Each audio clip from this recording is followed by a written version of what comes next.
Garabide elkartean, hizkuntza lankidetzan aritzen gara.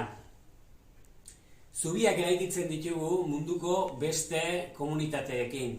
Eta hemen euskararen biziberritzean pilatutako esperientzia konpartitzen dugu komunitate haiekin.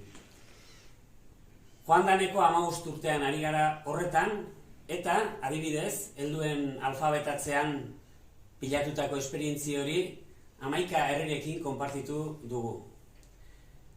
Horren adibide izan daitezke Kolonbian, Ekuadorren edo Maputxeen herrian martxan diren egitasmoak. Bertan, helduen alfabetatzean eta irakaskuntzan ari direnak. Horien artean, aitzindaria da, hain zuzen ere, Kolonbian NASA herriaren esperientzia.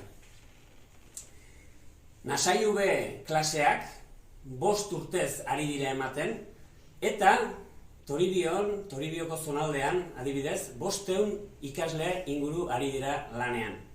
Nasategi horiek, gainera, bertako Nasai-UB hizkuntzaren biziberritzean motor oso garrantzitsuak dira. Bultza euskaltegiak, bultza euskara. Bultza euskaltegiak, bultza euskara. Kuesh hunk tewesh tunzeniz, txatxana unstau, nasawes, handa txat tech unstxat tip puchwe.